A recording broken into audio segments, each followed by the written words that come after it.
Hey, hello everyone. How are you all? Welcome back to my YouTube channel. And I know it's been a long time. I'm here with you all. Like last year अक्टूबर या शायद उससे भी पहले मैंने कोई video जो है वो अपलोड करी थी. सो रीज़न कुछ ऐसा था कि अक्टूबर में सडन प्लान बना था मेरे हस्बैंड का वियतनाम जाने के लिए. And it was a official trip, तो he has to carry his laptop with him. और मेरा सारा डेटा उनके लैपटॉप में था. एंड वी हैव डिसाइडेड कि वो मेरे को पेन ड्राइव में डेटा देकर जाएंगे, बट बाय मिस्टेक वो पेन ड्राइव भी उन्हीं के साथ चली गई थी. और किसी भी एप्लीकेशन के थ्रू हम ट्रांसफ़र नहीं कर पा रहे थे डेटा इधर से उधर. सो कुछ डेटा इस वजह से मिस मैनेज हो गया. और बाकी जो था मेरे पास जो डेटा था मेरा, वो मैं अपने फ़ोन से अपलोड ही नहीं कर पा रही थी. पता नहीं क्या रीज़न था, क्या इशू आ रहा था, आई डोंट नो. सो ऐसे करते करते थोड़ी पेंडेंसी बढ़ती चली गई. और उस टाइम पे मेरी जॉब भी चल रही थी. और उस ड्यूरेशन में जब मेरे हस्बैंड वियतनाम में थे, तो मैं अपने मम्मी पापा के घर जो है वो रहने आई थी, क्योंकि अकेले मैं वहाँ पे मैनेज नहीं कर सकती थी, अकेले नहीं रह सकती थी. तो मैं मम्मी पापा के पास रहने आई. और हर सैटरडे संडे मेरा ऑफ रहता था, तो उस टाइम मेरे को अपने घर भी जाना पड़ता था सारी चीज़ें देखने के लिए. और यहाँ पे भी सारी चीज़ें मैनेज करनी पड़ती थी, फिर ऑफिस का भी कुछ वर्क रहता था. सो मतलब अकेले से मैनेज नहीं हो पा रहा था और थोड़ी पेंडेंसी बढ़ती चली गई इस चीज़ में. Then I went to Vietnam in December with मतलब ऑल माई प्लान्स की. हाँ मतलब वहाँ जाके हमको वीडियोस बनानी है, नई चीज़ें एक्सप्लोर करेंगे, तो उस चीज़ को भी हम जो है शूट करेंगे. स्टार्टिंग की इवन 2-3 दिन हमने करा भी, बट ऐसा हो रहा था कि बहुत ज़्यादा टाइम इस चीज़ में जा रहा था कि एडिटिंग करनी है वीडियो. मैं कहीं घूमने जा रही हूँ तो भी वीडियो, तो मतलब मेरा ऐसा हो गया कि नहीं यार, अभी मैं घूमने आई हूँ, मेरे को एक्सप्लोर करना है, तो अभी वीडियो नहीं. बिकॉज क्या है कि अभी इतनी प्रो तो हम नहीं है वीडियो बनाने में, तो बड़ी सारी ना टाइम लग रहा था. और इतना टाइम हमारे पास नहीं था. मतलब मैं वहाँ पे आई थिंक 28 to 29 डेज़ के लिए मैं वहाँ पे गई थी, बिकॉज मेरा वीज़ा के अकॉर्डिंग इतना ही टाइम ड्यूरेशन मेरे पास था. तो मैं वहाँ पे गई. जनवरी में मैं वहाँ से वापस आई. जनवरी में वापस आने के बाद हस्बैंड वहीं पे थे. उसके बाद मैं नागपुर गई. देन आई थॉट कि मैं अब बनाती हूँ, बट फिर वही हो गया कि हस्बैंड वहाँ पे हैं. एनिवर्सरी, इवन मेरी एनिवर्सरी उस चीज़ में स्पॉइल हुई कि वो वहाँ थे, मैं यहाँ थी. और जिस दिन वो वापस आए, जिस दिन मैं वापस आई उस दिन मेरी एनिवर्सरी थी, तो वो दिल्ली थे और मैं नागपुर थी. ऐसा हो गया. फिर उसके बाद जब हम जिस दिन मैं यहाँ पे आई हूँ, आई थिंक मैं मॉर्निंग में आई थी. और मॉर्निंग में मेरी ट्रेन थी और वो लेट हो गई. लेट होके वो 4 बजे आई है यहाँ पे दिल्ली स्टेशन. और हमारी 7 बजे की मनाली की ट्रिप की जो थी बस थी. तो हमने सोचा था कि मतलब सारी चीज़ बड़ी अच्छे से हो जाएगी, बट बहुत ज़्यादा हौच पौच हो गया. देन मैं मनाली गई. मनाली में मेरी तबीयत ख़राब हो गई, बिकॉज बहुत ज़्यादा ट्रैवल हो गया था. तो इतना कोई मूड नहीं करा. मतलब ऐसा हो रहा था कि या तो सिर्फ मैं घूम लूँ, या फिर मैं व्लॉगिंग कर लूँ, या मैं क्या कर लूँ. और फिर ज़्यादा मूड तब ख़राब हुआ जब मनाली में हम गए और मेरे को वहाँ पे स्नो ही नहीं मिली. सो मतलब फिर ऐसे रहा. फिर जैसे ही मैं मनाली से वापस आई, तो जैसे मैंने बताया मेरी तबीयत थोड़ी सी ऐसी डाउन चल रही थी. So we went to the doctor and then we got a good news. तो फिर क्या हुआ कि 3 महीने तक वैसे भी किसी को नहीं बताते हैं, तो वीडियो वगैरह का कोई मतलब था नहीं कि इस चीज़ के ऊपर मैं कोई वीडियो बनाऊं. और ऐसा कोई मतलब जब मैंने वियतनाम, नागपुर, मनाली ही ड्रॉप कर दिया, तो फिर ऐसे डेली रूटीन में मैं वीडियो मतलब एक थोड़ा होता है ना, लेजीनेस सी फील हुई कि चलो छोड़ो यार, अभी नहीं, रुक के बनाती हूँ. फिर ऐसे करते करते मतलब काफ़ी टाइम निकल गया. सारी चीज़ें मैनेज करनी थी. और फिर हमको नया घर लेना था. अभी हमने नया घर लिया है, मैं वहाँ शिफ्ट हो गई हूँ. और मैं इसका भी टूर दूंगी अपने घर का. अभी एटलीस्ट ये सेट हो जाए, बिकॉज अभी तो सारी चीज़ें फैली हुई हैं. आई थिंक 1 वीक ही हुआ है मैं हमको यहाँ पे शिफ्ट हुए. तो ये सारे रीज़न थे जो मैं वीडियो नहीं बना पाई. बट येस, अब मेरा 9th मंथ स्टार्ट हो गया है. और अब काफ़ी सारे कहते हैं ना, नई नई चीज़ें लाइफ में आने वाली है, जिसके लिए हम भी शायद अभी तक ये सोच रहे कि क्या कैसे होगा, हमें नहीं पता. बिकॉज मेरी पूरी प्रेगनेंसी जर्नी तो यूँ ही निकल गई, मैंने कुछ भी शूट नहीं करा. बिकॉज मेरी प्रेगनेंसी में स्टार्टिंग के कुछ मंथ्स में थोड़ी कॉम्प्लिकेशंस आई थी. कॉम्प्लिकेशंस ऐसे प्रेगनेंसी में नहीं, बट मेरी बॉडी हेल्थ के साथ प्रॉब्लम आ गई थी कि मतलब एक्चुअली मेरे को स्टार्टिंग से थोड़ा एंग्जाइटी इशू था. और प्रेगनेंसी के टाइम थोड़ा लेडी की बॉडी में थोड़ा किसी की अच्छी निकल जाती है, किसी की थोड़ा, हर केस अलग होता है. तो मेरे केस में थोड़ा सा मेरे को बॉडी पेन ज़्यादा था, तो वो चीज़ मैं कैरी नहीं कर पा रही थी अपने साथ. तो इस वजह से ना मतलब थोड़ा माइंड अपसेट रहता था. तो ये सारी चीज़ें थी. तो स्टार्टिंग का मतलब कुछ फेज़ ऐसे निकल गया. फिर बनाऊंगी करके कुछ फेज़ ऐसे निकल गए। तो मेरी पूरी प्रेगनेंसी जर्नी तो मैंने नहीं शूट करी, बट येस अभी डिलीवरी डेट आने वाली है, तो वो भी एक नया एक्सपीरियंस है मेरे लिए। बिकॉज मैं स्टार्टिंग के कुछ महीनों में सोच रही थी कि धीरे धीरे सारी चीज़ें ठीक हो जाएगी, बट धीरे धीरे सारी चीज़ें, पेन इवन हर चीज़ बढ़ती चली गई। सो अब प्रेगनेंसी डेट, ड्यू डेट जो थी मेरी वो 6 अक्टूबर की डॉक्टर ने दी थी, बट हम जब डॉक्टर के पास लास्ट टाइम विजिट के लिए गए थे तो शी इज़ सेइंग कि बेबी थोड़ा सा नीचे है, तो पॉसिबिलिटी है कि आपकी जो डिलीवरी है वो जल्दी हो सकती है। तो ठीक है, हम जब गए डॉक्टर के पास तो उन्होंने मेरे को बोल दिया था कि आप अपनी सारी चीज़ें प्रेपरेशन, अपनी प्रेपरेशन जो भी आपको करनी है वो आप तैयार रेडी रखना, ऐसा ना हो कि आपको एकदम से आना पड़े और आपकी प्रेपरेशन नहीं हो रखी हो। सो ये बात हुई ही थी। हम आए थे डॉक्टर के पास, 2 दिन निकले थे। उसके बाद कल रात को मेरी सडन इतनी ज़्यादा तबीयत ख़राब हुई कि हमको डॉक्टर के पास इमरजेंसी में जाना पड़ा। और ऑब्वियसली फर्स्ट प्रेगनेंसी है तो इतना कोई एक्सपीरियंस नहीं होता है कि, और हर किसी का केस अलग होता है, तो ये भी नहीं कह सकते कि मम्मी आपको तो पता होगा, आप बताओ ये क्या है क्या नहीं है। सो कल जब मेरे को इतना एक पेन फील हुआ तो वी आर कन्फ्यूज कि क्या है, ये लेबर पेन है, ये फॉल्स पेन है, क्या है, आई डोंट नो।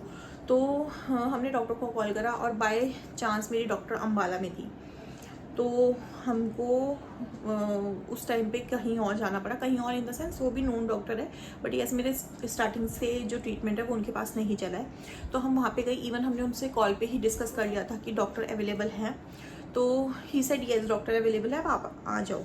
तो मैंने अपने हस्बैंड को फ़ोन करा, वो पहुंचे हॉस्पिटल और हम यहाँ से हॉस्पिटल के लिए निकले, और वहाँ जाके पता चला कि डॉक्टर अवेलेबल ही नहीं थी। और उन्होंने बोला कि मैंने तो बोला था कि लेडी डॉक्टर अवेलेबल है, एंड वी सेड कहाँ है लेडी डॉक्टर, आप तो जेंट्स, उसको लेडी और जेंट्स का ऐसा कुछ वो नहीं था, बट एटलीस्ट वो डॉक्टर जो गायनेक है वो अवेलेबल होनी चाहिए। नॉर्मल फिजिशियन को तो मैं दिखाने गई थी।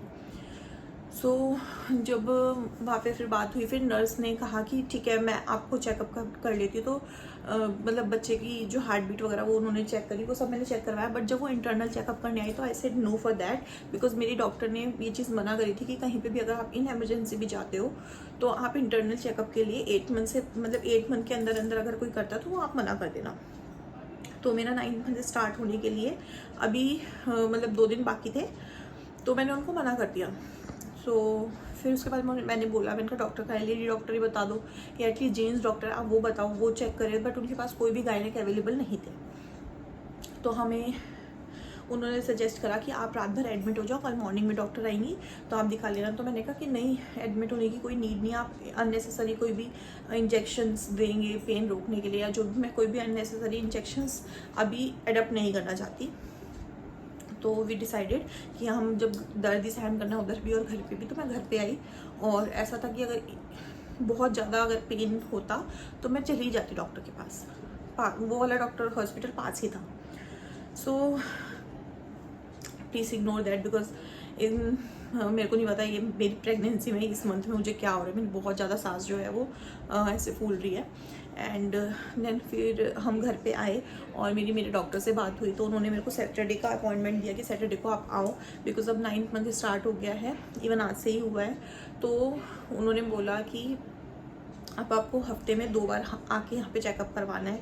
एंड यू वोंट बिलीव, मेरा हॉस्पिटल यहाँ से 1 घंटा दूर है, 1 घंटा, यानी कि वहाँ पे कि मेरी मम्मी का घर जहाँ हम रहते थे वहाँ पे हमने जो डॉक्टर है वो अपना चूज़ करा, बिकॉज क्या था वो थोड़ा फेथफुल था। अभी यहाँ नए डॉक्टर के पास जाओ, मेरा केस उनको नहीं पता, बिकॉज मुझे ना एंग्जाइटी का इशू रहता है। तो हम वहाँ पे गए और वहाँ से ही मेरा सारा ट्रीटमेंट जो है वो स्टार्टिंग से चला है। तो हम वहीं पे ही दिखा रहे हैं। तो अब उन्होंने बोला कि आपको सैटरडे को आना है और अपने पूरा बैग वगैरह सब कुछ रेडी करके आप रखो, बिकॉज वी डोंट नो कि 9 मंथ के first day, second day, third day हमको कभी भी डिलीवरी करनी पड़ सकती है। अगर आपको लेबर पेन होता है एंड वी आर चूजिंग कि जैसे तैसे करके थोड़ा टाइम निकल जाए, 2 या 3 हफ्ते और निकल जाए, तो और नॉर्मल डिलीवरी मैं प्रेफर कर रही हूँ कि नॉर्मल डिलीवरी हो जाए, बिकॉज उस टाइम का पेन तो आई थिंक मैं सहन कर लूँगी, बट जो स्टिचेस लगने के बाद पेन होता है वो मेरे से नहीं होगा। बाकी ठीक है, जैसे भी बेबी के लिए ठीक रहे, या मेरे लिए ठीक रहे वो डॉक्टर अपने आप ही ऑप्ट कर लेंगे, बिकॉज वो फेथफुल डॉक्टर है। मेरे को ऐसा नहीं है कि हाँ अगर मैं वहाँ गई तो ऑपरेशन ही करेंगी। तो उन्होंने मुझे बोला कि अभी आप वेट करो जितना हो सकता है, बाकी अगर आपको स्टार्ट होता है पेन तो आप तुरंत आना। तो इस हिसाब से अपनी प्रिपरेशन पूरी रखो। सो ये व्लॉग मैं ऐसे ही स्टार्ट कर रही हूँ कि बेबी का बैग अभी जो है सारी चीज़ें रेडी करनी है, तो वो चीज़ें भी मैं आपको दिखाती हूँ। इसके अंदर दिखाऊंगी कि मैंने क्या क्या उसके लिए रखा है। और ऑब्वियसली फर्स्ट प्रेगनेंसी इतना कोई एक्सपीरियंस नहीं है, ना मुझे ना मेरे हस्बैंड को। और मम्मी के टाइम पे हॉस्पिटल बैग्स वगैरह नहीं होते थे। शी टोल्ड मी कि मैं तो चली गई थी बस यूँ ही चेकअप कराने के लिए, और मुझे डॉक्टर ने एडमिट कर लिया और जो जो भी कपड़े चाहिए थे वो मम्मी पीछे से लेकर आ गई। मैंने कहा ओके। तो आजकल तो हॉस्पिटल बैग्स डॉक्टर खुद ही बताते हैं कि आपको ये चीज़ें रखनी है। तो इनिशियल चीज़ें उसने बता दी थी और मैंने ले भी ली हैं, सारी रख भी ली हैं। तो कहा जाता है कि स्टार्टिंग के 6 डेज बच्चे को नए कपड़े नहीं बना दिया, बट ऑब्वियसली लास्ट बेबी मेरी चाची के यहाँ 11 साल पहले हुआ था, वो भी सर्दियों में। तो कपड़े इतने नहीं हैं, ना मेरे ना मेरे हस्बैंड के, ना मेरी सिस्टर के, ना मेरे कजन्स में किसी के। तो हमने तो न्यू ही परचेज़ करे और एज प्रिस्क्राइब बाय डॉक्टर हमने जो डिटर्जेंट था वो वाला यूज़ करा। और अब आयनिंग करनी है कपड़ों पे। फिर मैं आपको दिखाती हूँ कि मैं अपने बैग में क्या क्या रख रही हूँ, और यहाँ से हम अपनी व्लॉगिंग स्टार्ट करेंगे। बिकॉज़ क्या है कि मैं डेली व्लॉगिंग तो नहीं कर पाऊँगी, बिकॉज़ कभी कभी मेरी तबीयत इतनी नहीं मैनेजेबल होती कि मैं सारी चीज़ें मैनेज कर पाऊँ। तो जब भी कुछ रहा कि हाँ ये चीज़ मेरे को शूट करनी चाहिए, बिकॉज ये एक अपनी भी मेमोरी होती है। इट्स नॉट डैट कि हाँ मेरे को पोस्ट करनी है एंड ऑल, कि हाँ वहाँ पे सिक्योर है वो चीज़, मैंने शूट करी है, कल को बेबी भी देखेगा वो सारी चीज़ें कि हमने उसके लिए कैसे कैसे प्रेपरेशंस की। सो बाकी अब मैं आज दिखाती हूँ। आज मैं अपना हॉस्पिटल बैग जो है वो रेडी करूँगी, तो मैं आपको साथ साथ दिखाऊंगी कि मैंने अपने हॉस्पिटल बैग में क्या क्या रखा। और कहीं भी अगर कुछ रहता है तो प्लीज़ लेट मी नो कि आप ये चीज़ भूल गए हो, या क्योंकि ये चीज़ मैं डिलीवरी से पहले ही जो है वो पोस्ट करूँगी। सो जब मैं पैकिंग करूँगी मैं तब शूट करती हूँ। Thank you. Hello everyone, how are you all? So अब हमारा टाइम आ गया कि हम पैकिंग करेंगे। ठीक है, फाइनली 10:45 हो रहे हैं। एज यूजुअल हमको टाइम नहीं मिला, हालांकि डे शिफ्ट थी, तो अब रात को टाइम मिला है कि हम इसको कर लें। और फाइनली कल डॉक्टर के पास भी जाना है मुझे, कल सैटरडे। यस। सो मैंने इस बास्केट के अंदर सारा सामान जो है वो धोकर, बर्तन वाली बास्केट सो इसके अंदर मैंने सारी चीजें वॉश करके आयरन करके रख दी हैं। अब देखते हैं इनको कितना पता है कि मैं क्या क्या लेकर जा रही हूँ, बिकॉज शॉपिंग मैंने करते टाइम इनको हर एक चीज दिखाई थी। अब देखते हैं, टेस्ट करते हैं कि इनको इन चीजों के नाम पता भी है या नहीं। तो सबसे पहले मैं बता देती हूँ, इसके अंदर मेरी सारी रिपोर्ट्स हैं और डॉक्टर की प्रिस्क्रिप्शन है, तो ये मैं रख लेती हूँ साथ में, ये जाएंगी। और इसमें आधार कार्ड और मेरे मतलब जितने भी डॉक्यूमेंट्स हैं वो सारे अवेलेबल। पासपोर्ट वगैरह मिल जाएगा? वही सीधा बाहर। ठीक है, तो ये है वाइप्स और उसके नैपकिन और उसका कॉस्मेटिक का सामान। कॉस्मेटिक स्टफ, बेबी केयर है इसके अंदर सब कुछ। Baby care guys, baby care है। तो इसके अंदर सारे एसेंशियल्स हैं उसके, जो भी उसके डायपर्स हैं। ये एनबी पैंट्स मैंने लिए, मैंने बोको पैंट्स की, इसका रिव्यू अच्छा था तो मैंने ये लिया। NB guys, NB stand for newborn. He knows everything. या एंड बाकी उसके नेल कटर मैंने रख लिया है। दिखा तो पहली बार देखा मैंने था इतना बड़ा nail cutter. It's a nail filer not a nail cutter. And baby powder रख लिया।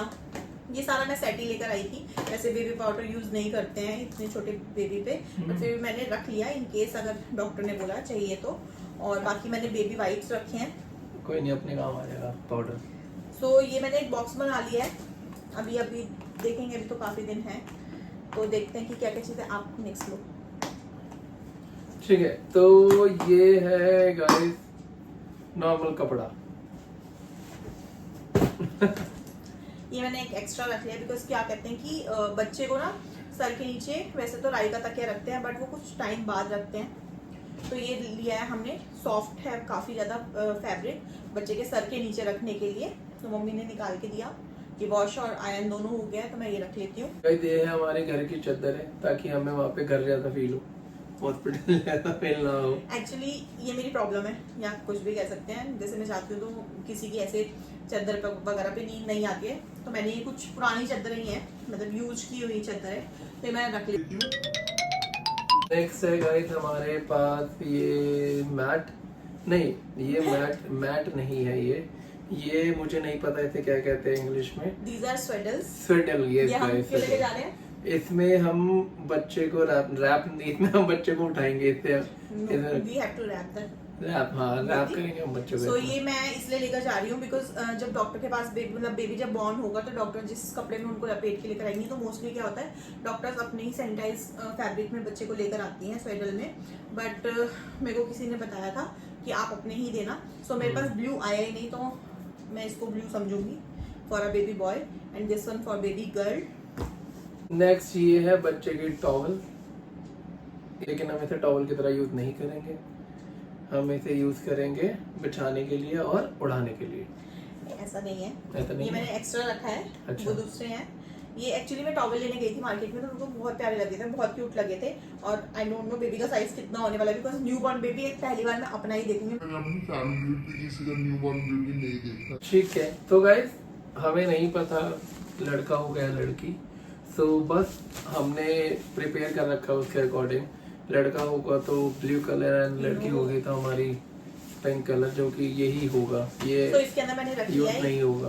मैं बता देती हूँ। इसके अंदर बेबी शीट है, प्लास्टिक शीट, जो सबसे नीचे बेस के लिए रखते हैं।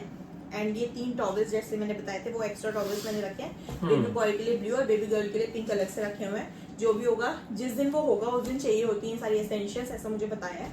सो उसके अकॉर्डिंग मैंने रखा है। और इसके अंदर उसका एक पेयर ब्लू कलर का ड्रेस का है, ब्लू कलर की ही लंगोट है। ये उसके मिटन बूटीज हैं ब्लू, 2 ब्लू हैंकी है। कैप मुझे इस मौसम में बिल्कुल नहीं मिली, तो मैंने खुद बनाई हैंकी से, और 2 उसके मैच करते हुए हैंकी। सो ये सारी चीजें हमने अकॉर्डिंगली बनाई है, ये बॉय के लिए और this one for girl. And hopefully guys ये यूज में आए। ये we want this one to use. तो मैं दोनों रख लेती हूँ, वहाँ पे पता नहीं क्या यूज में आए हमको। गाइस ये है क्लोथ हमारे बेबी के लिए, इन्हें बोलते हैं वो रॉम्पर्स। हाँ, रॉम्पर्स। सो ये मैंने रॉम्पर्स कुछ मंगवाए थे। 3 मैंने थोड़े से बड़े मंगवाए हैं, 3 to 6, और 3 मैंने 0 to 3 months के बेबी के लिए मंगवाए हैं। एंड इसके अंदर से ये मैंने आयरन वगैरह सब कुछ कर लिया है। How cute. सो ये तो 5 में एक्स्ट्रा रख रही हूँ।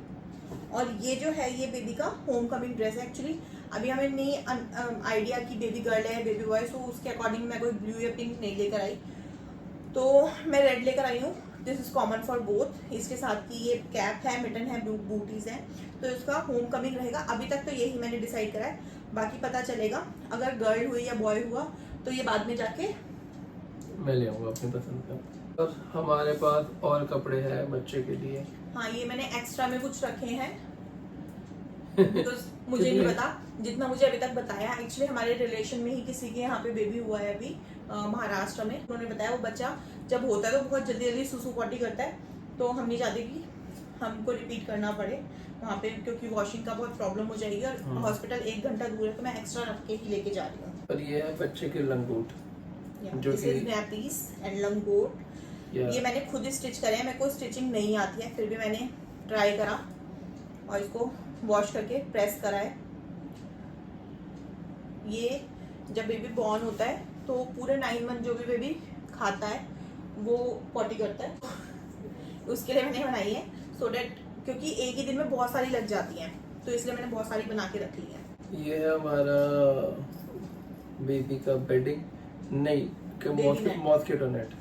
हाँ, ये बेबी नेट है, बिकॉज वैसे तो हॉस्पिटल वेल मेंटेन्ड रहता है, हाइजीनिक है, बट अभी इस मौसम में कुछ कहा नहीं जा सकता। बारिश का मौसम है और मॉस्किटो हर जगह हो ही जाते हैं, तो अपनी तरफ से प्रिकॉशंस लेकर ही चलना चाहिए, चाहे कितनी भी सफाई वहाँ पे क्यों ना हो।